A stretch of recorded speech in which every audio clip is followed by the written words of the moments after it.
Hello family! Our movie begins with five married guys who share ownership of an upscale loft where they meet their different mistresses discreetly. When the body of a murdered lady is discovered in that loft, the men begin to suspect each other of the heinous crime, as they are the only ones with keys to the premises.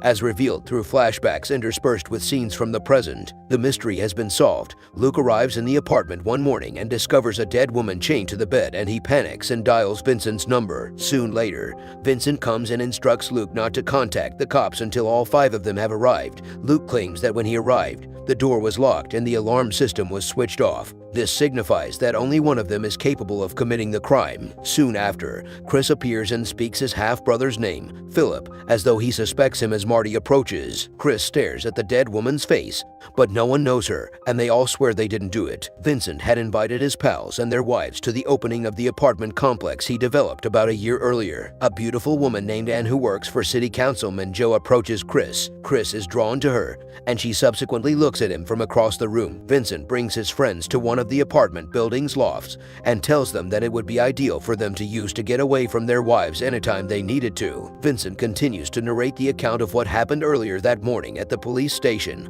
Marty is shocked to discover a knife next to the dead woman and a note inscribed on the headboard. The message is in Latin and it signifies that fate will bring us together. When Chris's half-brother, Philip, arrives, Luke leaps on him and accuses him of murder.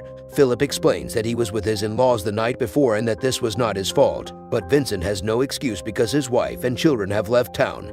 Chris was also in hot water when the others discovered he didn't have his key. However, Chris reminds them that the alarm has been turned off, so that wasn't the product of a stranger. During Philip's wedding, another flashback shows Vincent giving each of them a key, but Chris refuses to take anything. Marty examines the throng for the first girl he can take to the loft. He chooses Zoe, who turns out to be Philip's sister. Philip seizes Marty and warns him not to even consider it. Meanwhile, Chris runs into her and informs her that he knows she's the councilman's mistress since she flirts with him. Chris offers to take her out for coffee, so Chris returns to the loft to retrieve his key. Back in the present, Chris is convinced that someone in the group is concealing information. Vincent recounts an incident from a dinner party some time ago. Marty drinks too much and nearly tells everyone about the loft, but Luke stops him by shoving him into the pool discreetly. Chris begins his own journey down memory lane.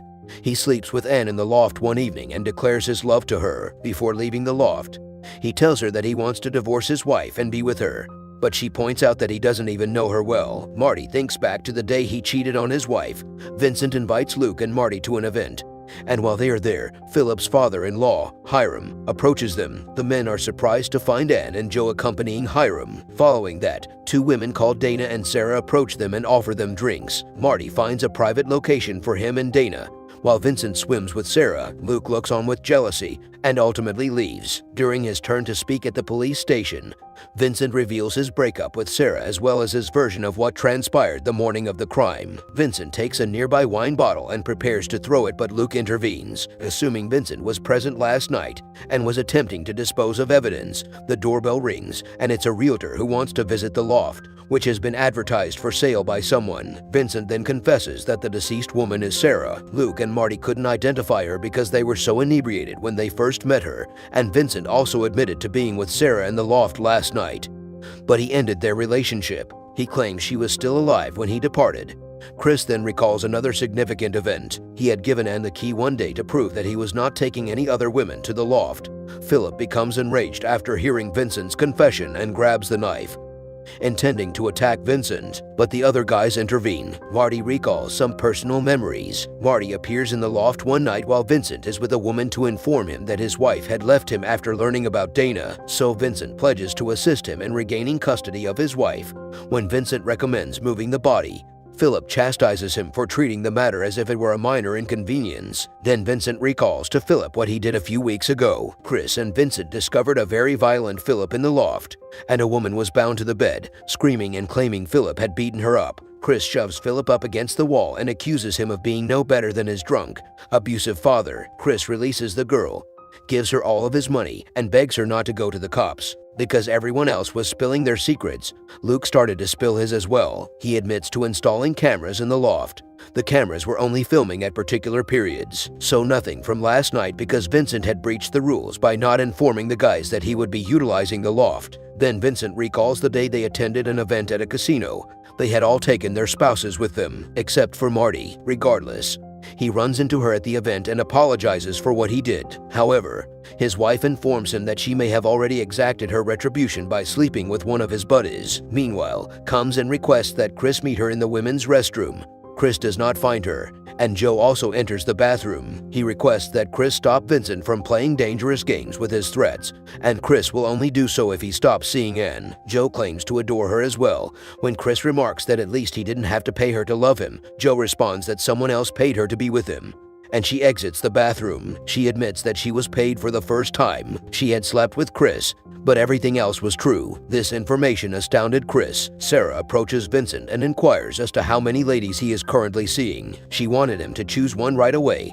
but Vincent refuses to discuss it because his wife is also present. As a result, Sarah decides to go tell Mom the truth. Fortunately, Luke interrupts her and persuades her not to do it in the present. Vincent understands that their wives may have known about the loft all along, and this is their retaliation. When he attempts to explain it to the boys, he becomes disoriented and collapses to the floor, but the boys tell him it was his friends, not their spouses. They'd slipped something into his drink to make him dizzy.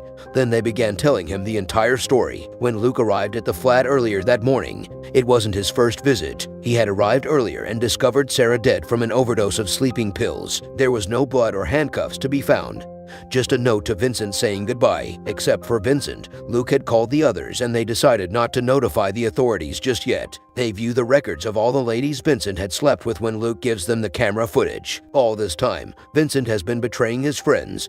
He'd had affairs with Marty's wife, Zoe, several times, and Anne once. He paid to flirt with Chris in order for him to accept his key to the apartment. As a result, they all agreed to exact vengeance. Chris, Luke, and Marty walked out to provide an explanation, while Philip stayed behind to smear the crime scene. They can now hand Vincent to the police because they have him. Before handcuffing him to Sarah, they compel him to consume booze and sleeping medications. When Vincent later tries to explain what his pals did, the cops don't trust him. The detective delivers the results of Sarah's autopsy a few hours later. Sarah was still alive before the wounds killed her since the medicines had not killed her. Sarah couldn't have cut herself, according to the detective, and there was no farewell message. Chris realizes that if Sarah hadn't been dead when they found them, their plan would have worked. Philip, in particular, had murdered her. He is also perplexed as to why the letter was not discovered. He believes they left it at the crime scene.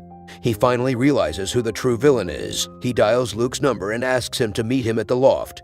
When they finally meet, Chris admits that he phoned the realtor to find out who had listed the loft for sale. When he dials that person's phone number, Luke's phone rings. He also appears in the letter he discovered in the trash, and he believes Luke threw it away because he wrote it, not Sarah. Luke ultimately tells him why he did what he did.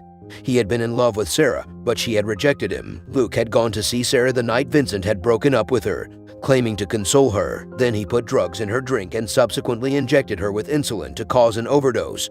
Luke claims he did it to damage Vincent's life because of how he betrayed all the guys. When Chris informs him that he has already called the police and informed them of everything, Luke threatens Chris with a knife and the two guys fight, and Luke slams Chris into the balcony railing. But Chris gets him off and the knife falls to the ground. Chris snatches it up and tells him it's all over, feeling trapped. Before jumping from the balcony and killing himself, Luke asks Chris to tell his wife and children that he loves them. Chris is now spending time with Marty and his wife, who have reconciled. Anne approaches Chris in the parking lot and requests that he return the key. Chris claims it is an essential because Vincent is already living in the loft following his divorce. She inquires about Philip, whose case is still pending, and informs him that she has broken up with Joe and quit her position working for him. So she offers to meet Chris for coffee sometime. This is how the movie ends. See you in the next video. We hope that you enjoy your time and have a good day.